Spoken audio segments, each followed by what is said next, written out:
In our gospel lesson today, Jesus asked the disciples a question. Who do they say that I am? He was looking to hear what rumors were circulating about him among the people. They say you're Elijah, or Jeremiah, or one of the prophets. They say you're John the Baptist come back from the dead.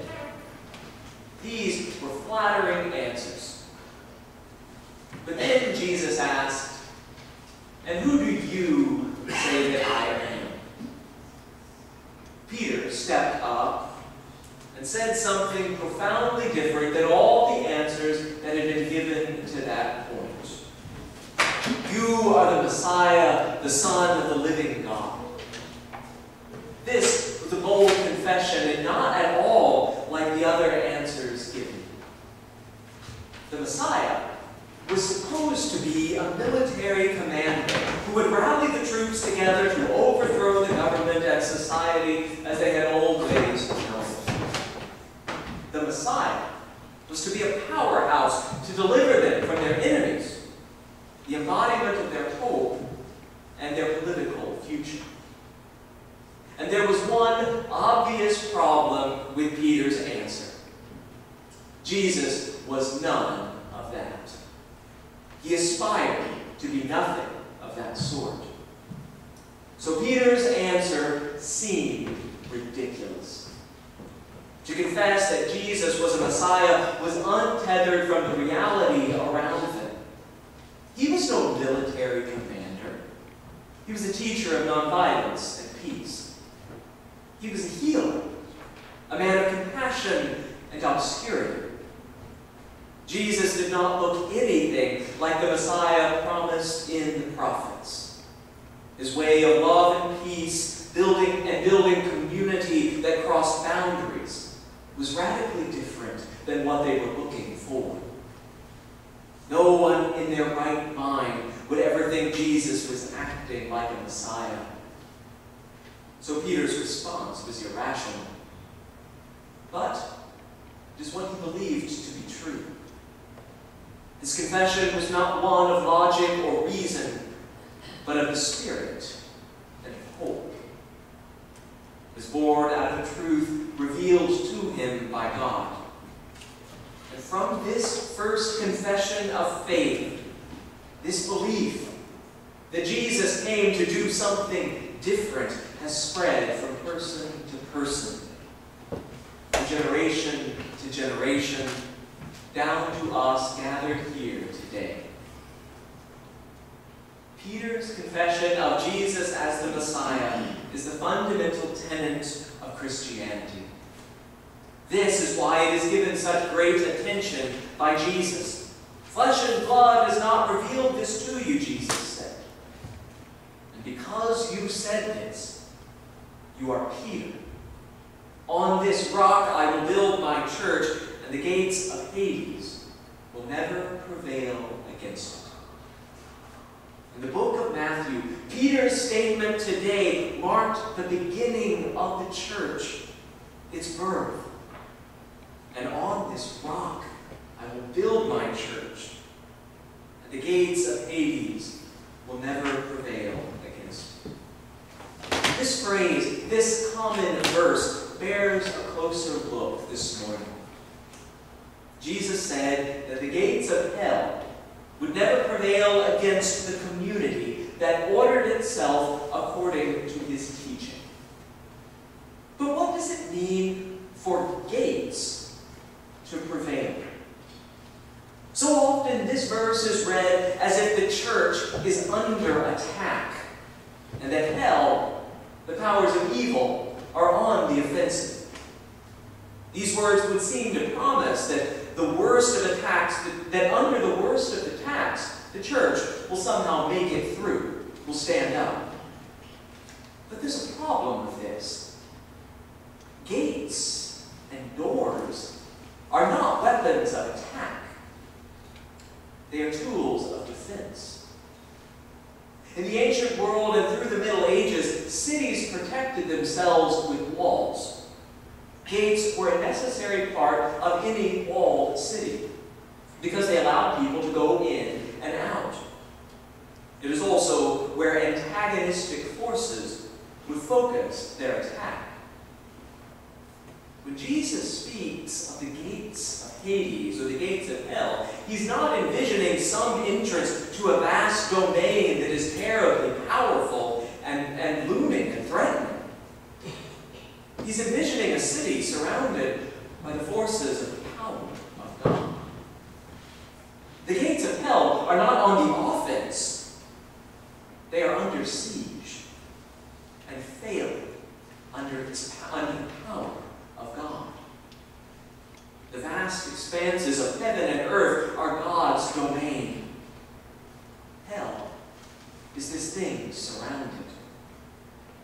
Jesus said that where there is a community that will organize itself according to the confession Peter made, the gates of hell stand no chance of enduring.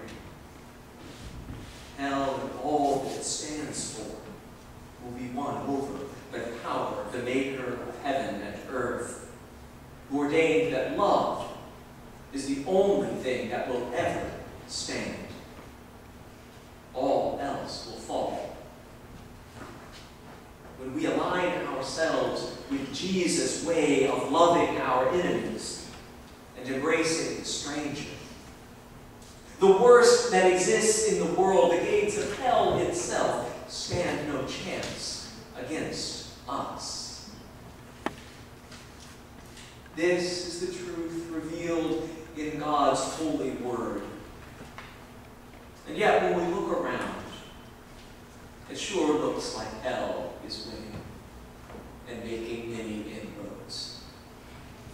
How many figures in world and national politics claim to work in the name of good, and yet so anger, division, and injustice?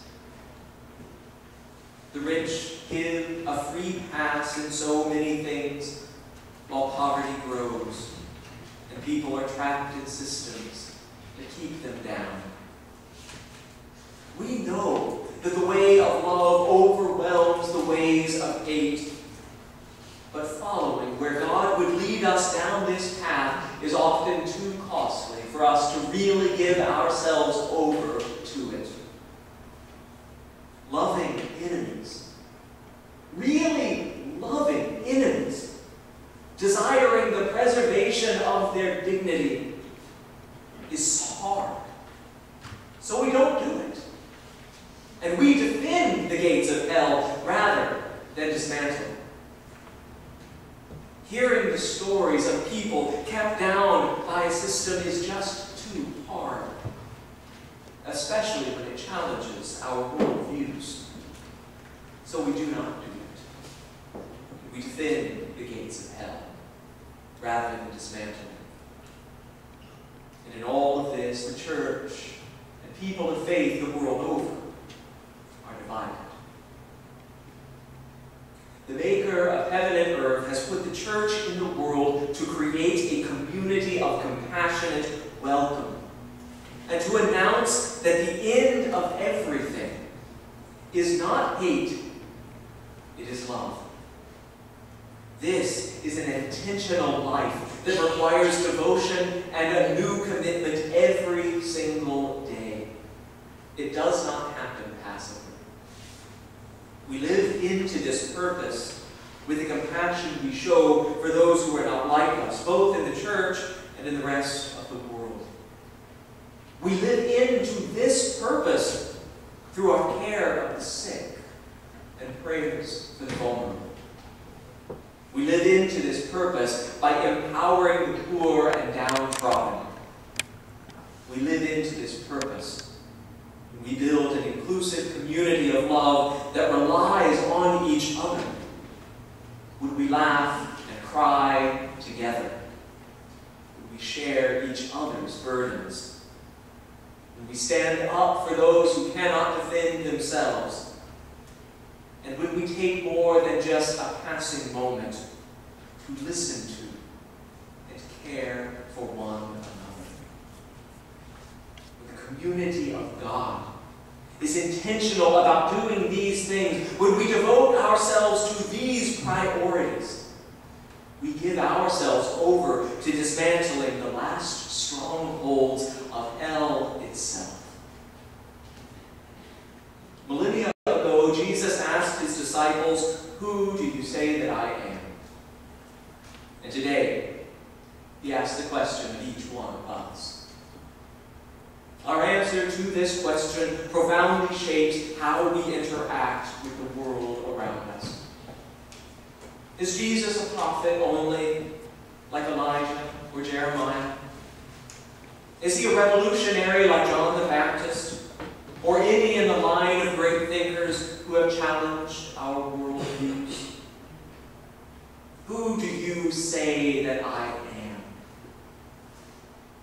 Peter confessed that Jesus was God incarnate, restoring creation to God once and for all. Peter confessed that this Jesus was the hope of the world and that his way of peace is the only thing that will endure. We, church, are the inheritors of this confession. And as people of this confession, we believe that God has loved us and the whole of humanity with a power that is stronger than death, a power that is stronger than the no's we say to one another. And everything, absolutely everything, that does not exist in this love will dissolve into nothingness.